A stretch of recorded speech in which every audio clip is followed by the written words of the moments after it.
tell me if that's good or not. I can't. Is that good or not? Where's Shane? How's that sound, Shane? Yeah, it's good. We got a good on Bob's mic. You have a good on my mic? We have a good on my mic. Bettina, can you talk? Mic check for Bettina's mic. Bettina, mic 1, Shane, how does that mic 5, sound? 6, 7, 8, 9, 10. That's good. What? Stand by. I'm going to the last mic. This is the last mic. Shane, can you hear this mic? Does it sound good? All right, now we need to get those two mics back in this speaker.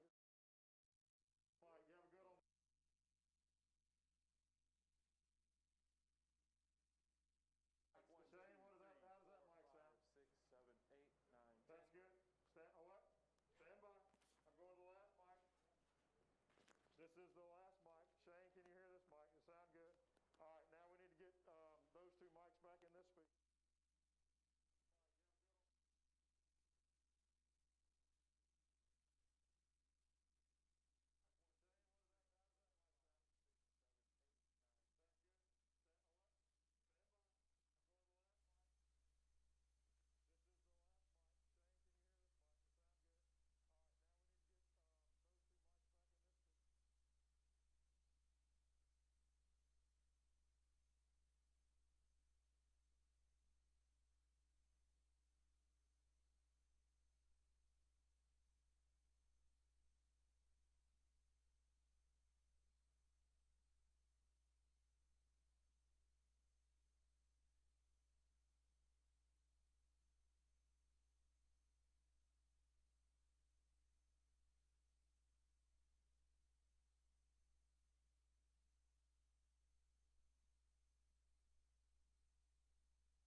So hello to everybody.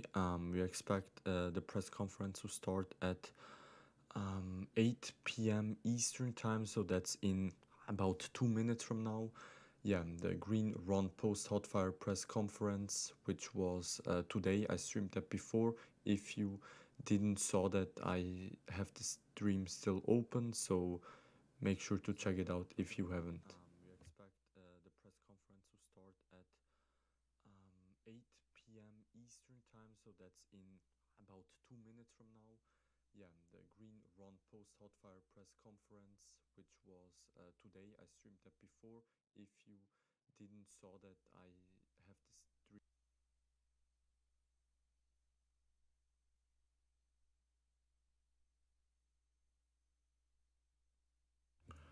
Okay, sorry, I had an issue with the mic. You could hear myself double. Okay, and the issue is now resolved. Sorry for that.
The press conference should start at any time now, so we just need to wait till the official coverage begins.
Okay, we probably have a little delay. It is scheduled for 8 p.m.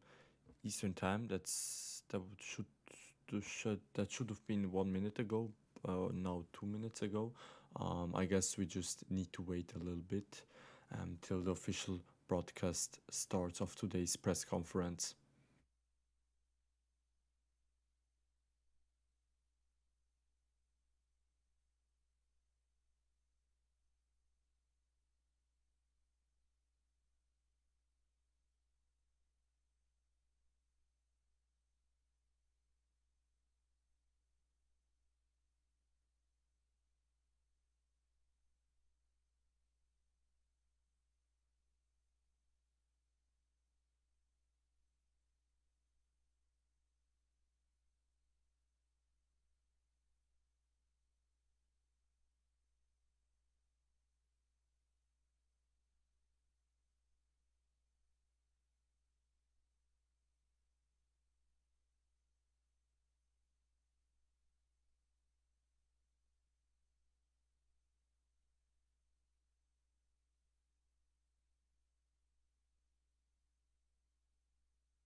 Again, to everybody who just tuned in, official starting time should have been 3 minutes ago at 8 p.m. Eastern time.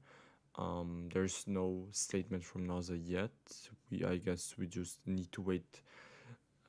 Yeah, I think the broadcast will start shortly.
The press conference is probably delayed a little bit, but I don't think that it's delayed a lot. I think we should expect a start in the next 5 minutes. I hope so. There's no statement yet from NASA. Normally, it should have started around 6 minutes ago at 8 p.m. Eastern time.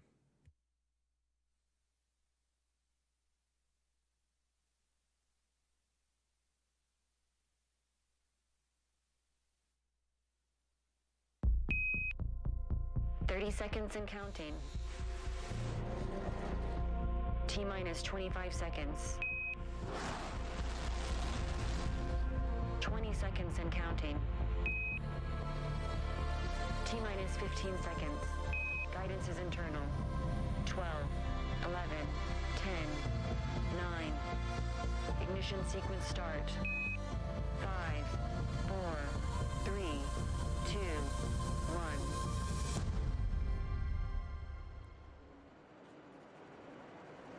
Good evening and welcome to SLS Space Center. I'm Bettina Klan with NASA's Office of Communications. Welcome to this post-test briefing for the hot fire test for the core stage of NASA's Space Launch System rocket of the Artemis program. We're standing right in front of the rocket and the test stand that happened a few hours ago.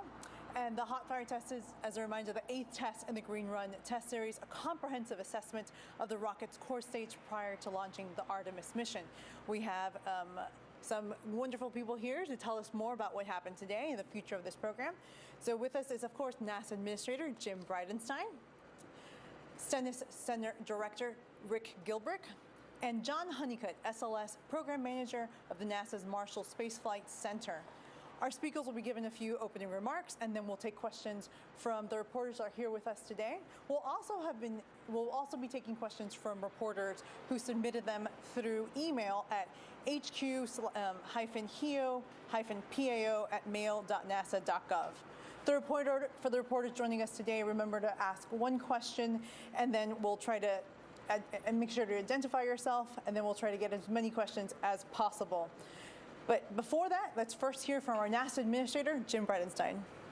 Well, thank you so much, Bettina. And I think today was an important day.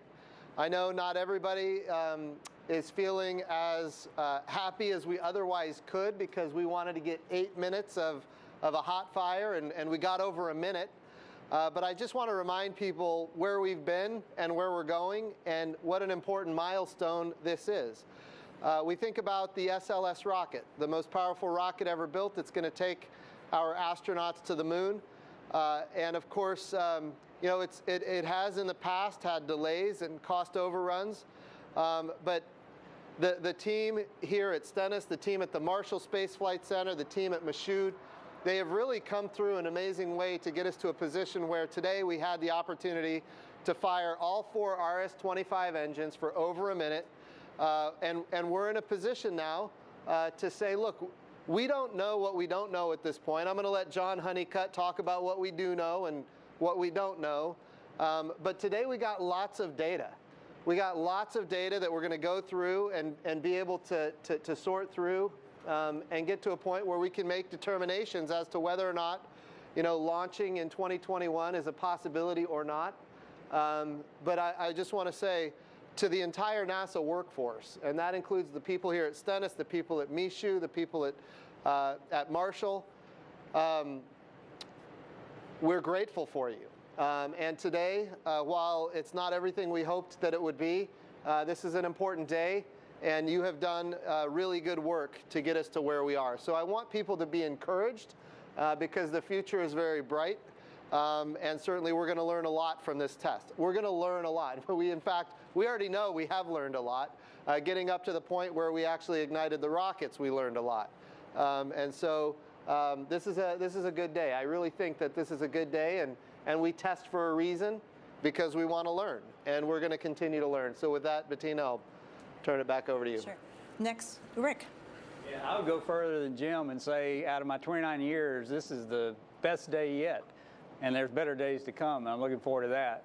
But I did want to say how proud I am of the Stennis team, the test team, and everyone who's worked to get this stand ready. It took 6 years of construction work, and we've been stepwise going through a test program over the last year to get us to this day for the Green Run. Am I disappointed we didn't make it for full duration? Yeah, I'm a test guy. You like to see these go all the way to the end, but I'm not discouraged. This is exactly why we test. We've got over 500 what we call ground test instruments on the vehicle itself. There's, I think, 600 of what we call developmental flight instrumentation that will stay on that experimental flight when we fly the Artemis I flight. So, and we also have 450 channels on the facility that help us get a full picture of what happens anytime we have an issue on the vehicle or the facility. Right now, the facility looks to have performed as we expected, which is always, you know, good. I want to deliver our part, and the team will be looking at the data. I'm also extremely impressed with the integrated test team. This has been just a great effort by the Marshall Space Flight Center SLS program, Boeing, who builds the core stage, Aerojet Rocketdyne, who provides those RS-25 engines, and our own S3 test operations contractor. They're going to go in there and look at this data, and we're ready to support. But it's a proud day for me, and I'm looking forward to what lies ahead. Thank you, Bettina. Thank you. John. Thank you. Hey, you know, when we all assembled early this morning, just a little bit after the weather briefing, I overheard somebody talking on the phone to one of their, probably a friend or something like that, was surprised to find out that they were at work today. And he proceeded to remind them that this was the biggest test that they've done here in 50 years. This is why we test, and it's important. I wanted to say how much appreciation I have for the Stennis team, for the Marshall Space Flight Center team, and for everybody across the agency. That includes our prime contractors that have helped get us this far in the SLS program, and primarily the green run today. I think you guys know that we had a couple of wet dress rehearsals leading up to today. We learned some things in those wet dress rehearsals that we were able to address today. Specifically, we had an engine bleed, engine conditioning challenge that we worked on engine 4 today. The team worked through a process to change the way that we conditioned the engines, and allowed us to overcome the challenge that we saw in wet dress rehearsal number 2. Interestingly, you know, we hadn't pressurized these tanks on the core stage in the previous wet dress rehearsals because we didn't get that far along in the count. The plan was to do a pressurization test in parallel with the change we made for the engine conditioning. And so that let us do 2 things: make sure that we could condition the engine appropriately, and then also learn what we could learn about the pressurization system. What we learned is that we didn't have the pressurization valves modeled appropriately. The team worked really hard during the last part of the countdown today, and we were able to adjust those parameters, and it manifested itself when we pre-pressed the LOX tank and the hydrogen tank, and then subsequently started the RS-25 engines. Now, I know most of you are curious to know why we terminated at 60 seconds. The team, when I left the team a little while ago, they were still beginning to pour through the data, and that we will continue to do that over the next several days, and we'll keep you guys up to speed on what we learned. I can tell you what, you know, I know you got, some of you were listening to the Test Control Center during the test. You could hear the comm where we talked, there was some conversation around a FID on engine 4, which is our terminology for a failure identification, shortly followed by MCF, which is a major component failure. I don't know much more about that than you do at this point in time. Any parameter that went awry on the engine could send that failure ID. But at the time that they made the call, we did still have 4 good engines up and running at 109%. When we got to main stage after we started the engines, part of the plan was to throttle back to 95% and then throttle back up to 109. And at the same time, we're running a gimbal profile for all 4 engines. And so there's a lot of dynamics going on at the point in time. We did see a little bit of a flash come from around the interface between the thermal protection blanket on engine 4 at the time where we had initiated the gimbal thereabouts. At that point in time, to the best of my knowledge now, the engine controller sent a command, sent the data to the core stage controller to shut the vehicle down. So in my opinion, you know, the team accomplished a lot today. We learned a lot about the vehicle. We got the vehicle loaded. We got our pressurization system wrung out. We got the engines conditioned and got roughly 60 minutes of time on the RS-25s.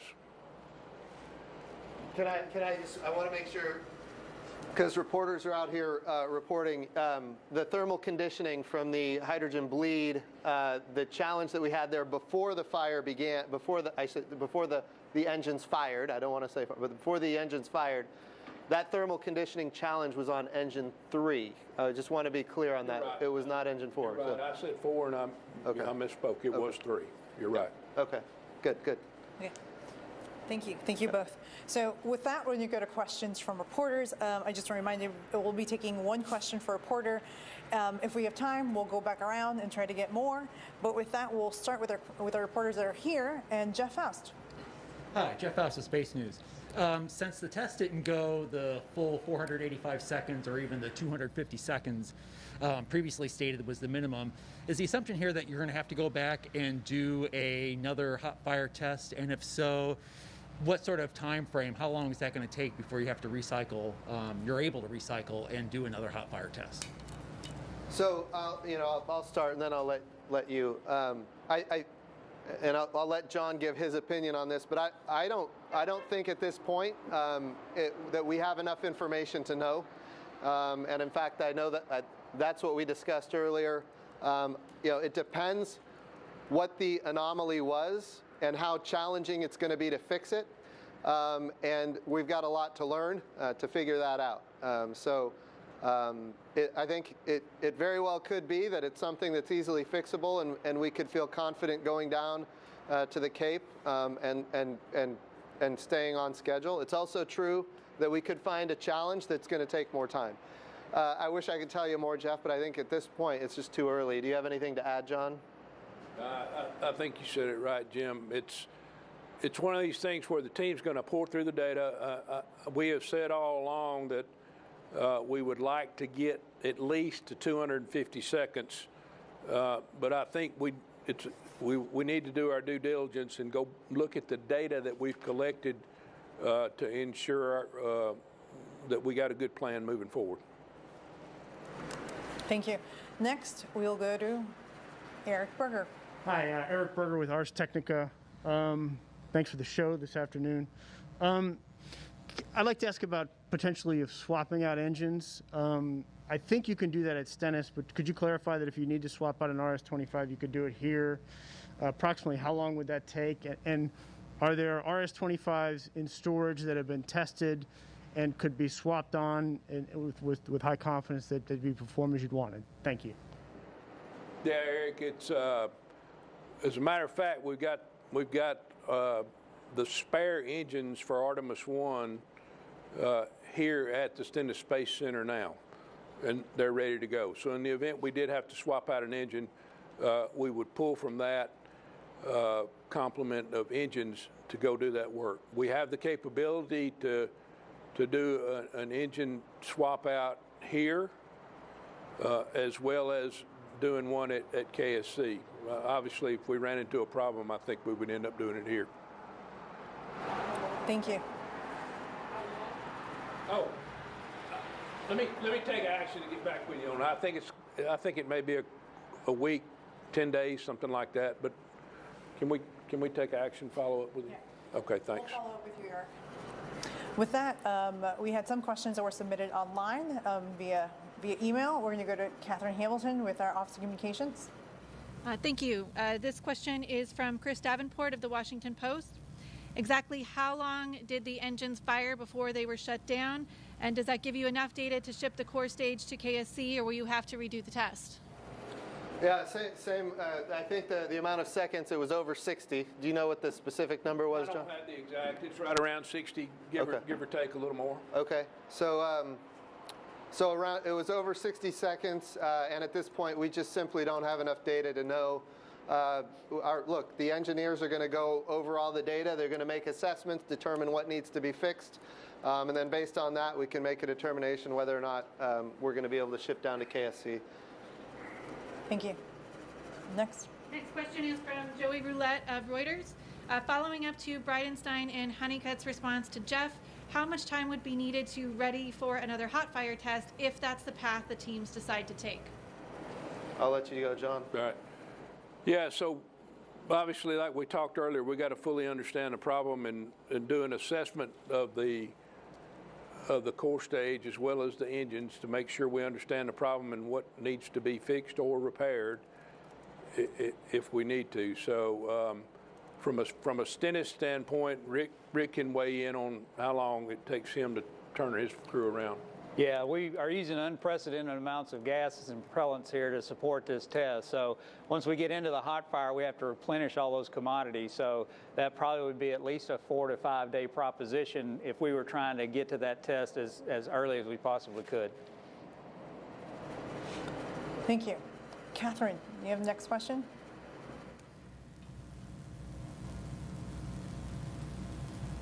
Is there any, the next question is from Stephen Clark with Spaceflight Now. Is there any indication whether the issue with engine number 4 was a hardware problem, a software problem, or a sensor issue? Don't have enough, I hadn't looked at the data close enough to know that yet.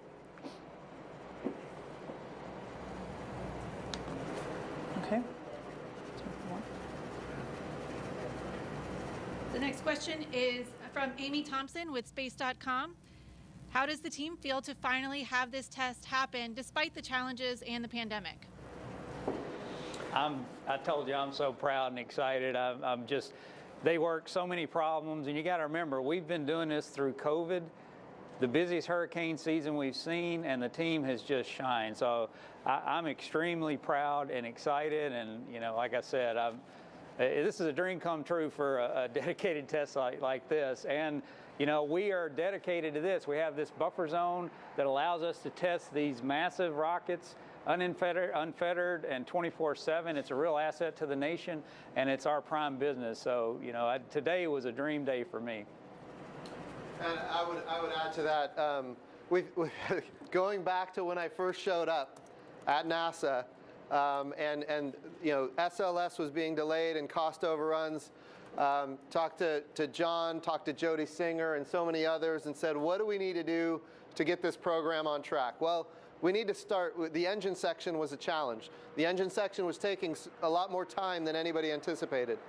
So that they suggested we buy hardware so that we can actually integrate the rocket horizontally rather than vertically, and then we can work issues in parallel. So while the engine section is continuing to be developed and built, we could actually start working on other parts of the rocket. And that accelerated the schedule in a meaningful way.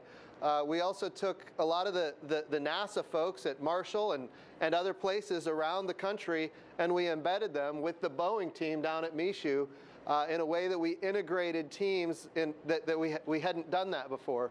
And these were some of the steps that cost money, but in the long run save money on a program like this. And because of that, we're here today. Because of the hard work that was done by the teams, both Boeing and NASA, to actually move this program forward in a significant way. You know, here I am just a few short days away from the end of my tenure as the NASA administrator. And if you would have told me 2 years ago that we would be doing the green run, I would have questioned it. So I just want to compliment everybody. This is a really good day for us to be able to get to this point. And this is a big point, again, depending on what we learn, but this is a big milestone in an eventual shipment of this rocket to Kennedy for a launch to the moon. We have to remember, the rocket that we just tested is the rocket that is going to launch Orion around the moon. This is test hardware. It is also flight hardware at the same time. And that's a very unique kind of capability. In other words, when we do this test, there is risk that we cannot take, because this is the same vehicle that will fly Orion, it'll have enough delta V to make sure that Orion has the energy to go around the moon. So, so this is a unique program. It's special, and I think we got to a point where we can all be very proud. And I say that for the NASA team. Everybody who's been so involved in this program can be proud of what they've achieved today. I think, no, I don't think I know, the team that I interacted with today, as well as the team back at the Marshall Space Flight Center and across the country, was extremely excited about the accomplishments that we made so far and today. Sure, they wanted to see the test duration go further, but they see this as a big milestone, and they're an extremely dedicated team. Thank you so much. We have one more question from submitted on email. The next question is from Ken Kramer of Space Up Close. Will you proceed with booster stacking and Orion fueling? I can answer the booster stacking piece. We can follow up on the Orion fueling part of it. On the booster stacking, I've shared with some of the folks in the media over the last month that we have started stacking the boosters at KSC, and we've been monitoring that activity in parallel with the progress that we're making here at Stennis on the green run. So we will continue to monitor that as we move forward. Obviously, what we learn relative to the things that occurred during the test today will play into that, and we'll work closely with the folks at Kennedy that are doing those operations. Okay. Is there anything? We'll take one more, and then I think we're going to wrap up. It's really cold up here, guys. This is a question from the Nashville News Go for Launch section from aerospace reporter Camden Hall. Do you believe that there will be any minor or major changes to the core stage based on the test? No. No, that's speculation on my part. But what I've seen so far about the performance of the hardware during the wet dress rehearsals that we've had and during the hot fire today, and the limited amount of imagery I've been able to see so far, I don't think we're looking at a significant design change. Okay. I think we have another question from here. Go, Eric. Hi, Eric Berger again. Just following up on something you said, John Honeycutt, in your opening remarks about the thermal protection system. You saw a flash. Was that around 60 seconds? And it was in a blanket that's sort of around the engine to protect it from the other three engines? Or can you just tell us a little bit more about that? Because that was kind of new information to me. Yeah. Yeah, so each one of the four engines has a thermal blanket that's pretty robust, but it is flexible enough to allow the engines to gimbal. What the flash that we saw was in the area of that thermal protection blanket that was around engine 4. As far as the timing goes, yes, it was right around 60 seconds, but I don't have any more detail other than that at this point in time. Okay. Thank you. Go ahead. Sorry. No, go ahead. We're here for them. If there are more questions. No, I know. Okay. Catherine and I are going through all the Okay. emails, making sure we get all the questions. I think we actually do have another question from Chris Davenport. From Chris Davenport of the Washington Post, is a launch this year feasible?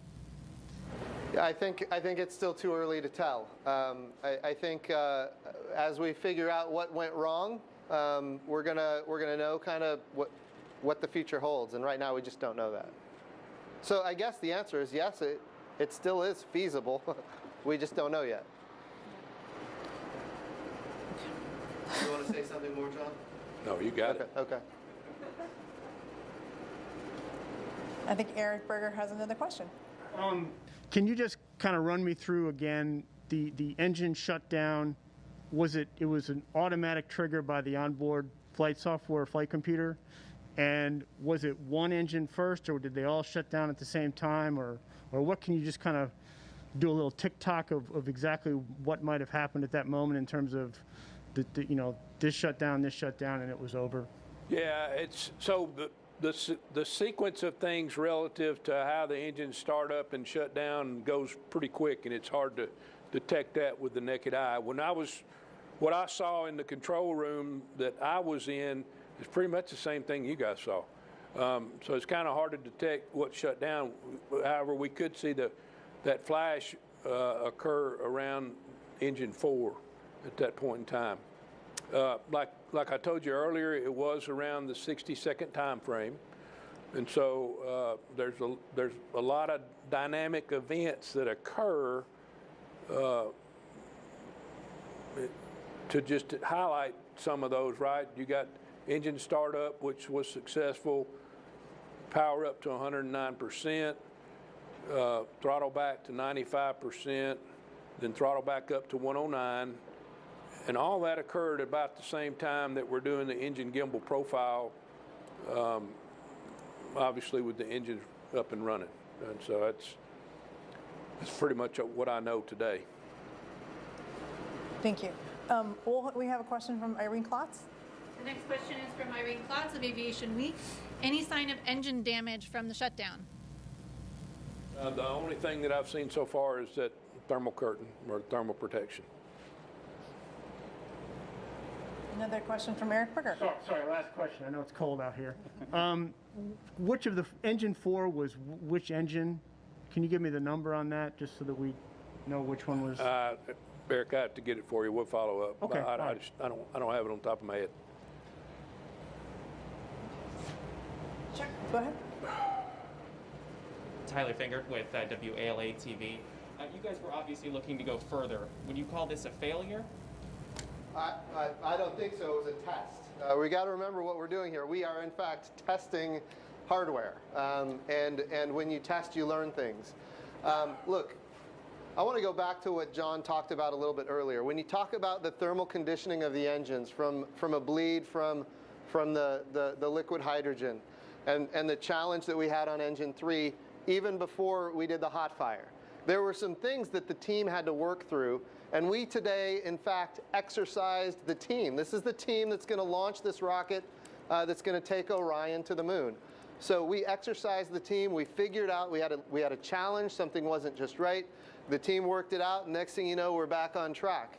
Then we had the pressurant system for the liquid hydrogen tank. It seemed like the liquid hydrogen tank was losing pressure too rapidly. So again, the team had to figure out what's going on here. How do we fix this? And they started getting after it, doing what they do so well, which is really a wonder to see. And they came up with a solution. Look, we need to take the helium valve and make sure that it stays open a little bit longer every time we're adding pressure for an impulse for the liquid hydrogen tank. So they kept that valve open a little bit longer. They're making decisions to make sure that this rocket is working in the way that it is designed to work, and they're making it happen. Then we got to that moment where we got to fire all 4 RS-25 engines at the same time. That in itself is a win. I was standing right next to Senator Moran from Kansas, who's the chairman of the Appropriations Committee that funds NASA. I was standing right next to Senator Wicker, of course, who's the Commerce Committee chairman, of course now ranking members, but Commerce Committee, who of course is responsible for this facility here in Mississippi. And it was like an earthquake. I mean, those of you who were here felt it. The ground shook. It shook all the way to your soul. It was in a magnificent moment, and it just brought joy that after all this time, now we've got a rocket. The only rocket on the face of the planet capable of taking humans to the moon was firing all 4 RS-25 engines at the same time. Going back to the RS-25, it was the engine controller that shut down engine 4 and it made the decision so that a higher order computer could then make the decision to shut down all 4. That engine controller is what's unique about the RS-25 engine compared to the Space Shuttle main engines. I was here at Stennis when we tested the RS-25 engine for, I don't remember what the duration was, but it was a long time, with that with that engine controller. Think about digital electronic control. Think about a smart engine. That's what we did here, and now we did it with 4, all at the same time.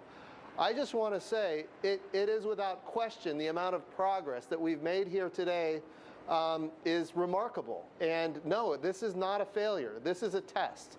And we tested today in a way that is meaningful, where we're going to learn, we're going to make adjustments, and we're going to fly to the moon. That's what the Artemis program is all about. That's what NASA is all about, and that's what the United States of America is all about. This was a successful day. We didn't get everything we wanted, and yes, we're going to learn, and we're going to have to make adjustments. But again, this is a test, and this is why we test. Thank you. We have a few more questions submitted via email. Catherine? Okay, this is another question from Joy Roulette of Reuters. For Jim Bridenstine, should a multi-billion-dollar program like SLS be expected to nail its first hot fire test successfully? Are there broader systemic changes that should be made to the program?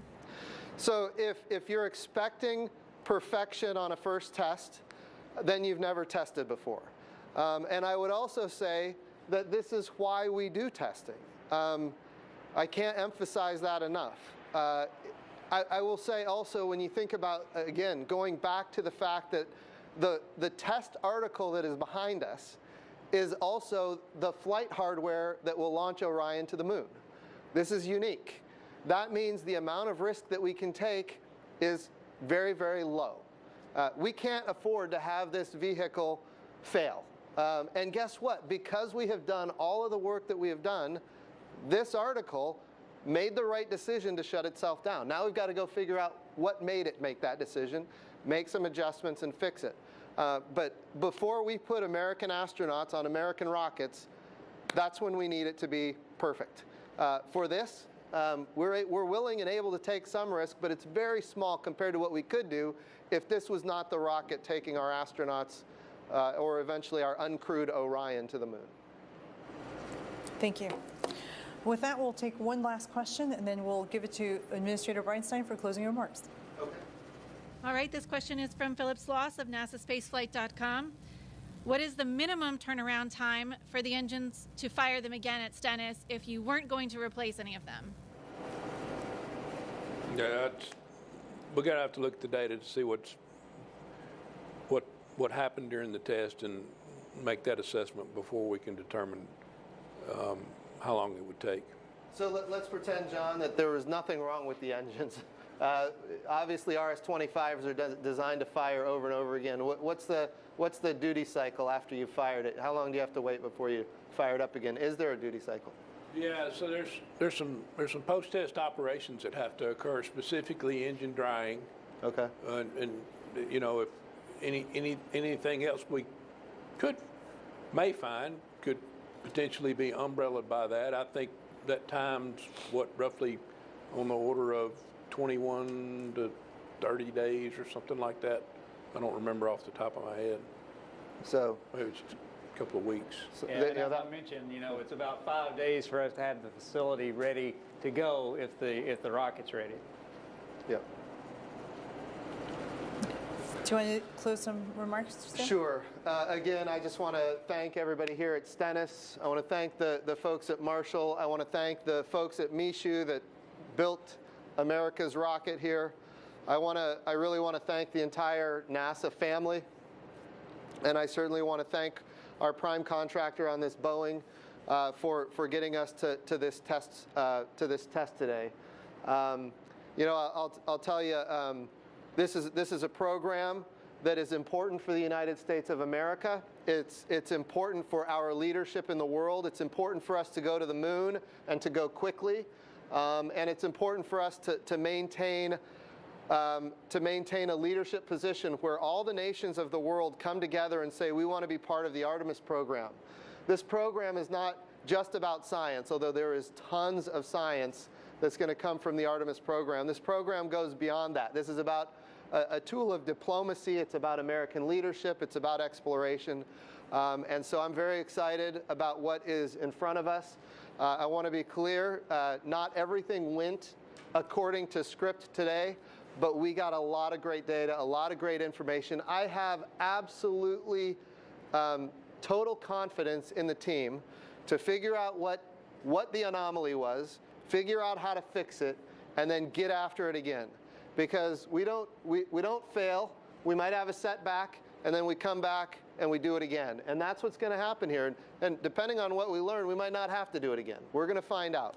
But I just want everybody at NASA to be encouraged because all of your work is coming to fruition, and be encouraged. 8 minutes is a long time, and this rocket will eventually fire for 8 minutes. One other thing that I want to just mention. Imagine that engine 4 had this anomaly on a flight, and it shut down. It's important to remember that unlike the space shuttle, with the SLS rocket, there's a launch abort system. And of course, we saw Nick Hague utilize the launch abort system on the Soyuz just during my time at NASA. It was effective, it worked, he was safe, and guess what? Within a matter of months, he was flying into space again. Because that's what we do at NASA. We figure out what went wrong, we fix it, and we move forward. So we have a very safe vehicle here with the launch abort capability. I would also say that depending on when the failure occurred during the launch, 3 out of 4 engines can continue burning, and maybe you'd have enough delta V to actually get into a position to go to the moon. I don't know. Maybe that's the case. We have seen rockets, in fact, recent rockets that were launching objects into various orbits, and multiple engines fail, and yet that just means the engines that are still working, they'll have to work for a few more seconds, maybe a few more minutes, burn the fuel that way, and create enough delta V to get to the right orbit. So look, there are, I think, a lot of good takeaways that we can get from this. We've learned a lot. We're going to learn a lot. And I want the entire NASA workforce to know how proud all of us are of you. And when I say all of us, I'm talking about the United States of America, because this is America's rocket, and this is going to be the rocket that leads the world back to the moon. So again, congratulations. We've got a lot to learn, but we're going to do it, and we're going to get there. So appreciate everybody for being interested in this great program. So thank you. Thank you so much. Thank you, Rick, Jim, and John, for your wonderful words, and also for staying up here in this very cold night.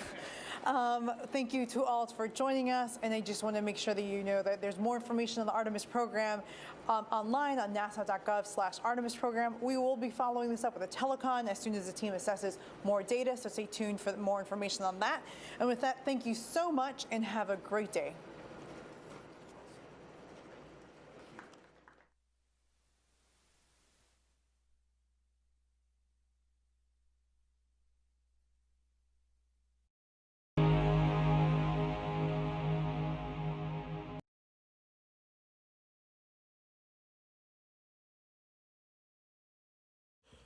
So that would be it for today's press conference.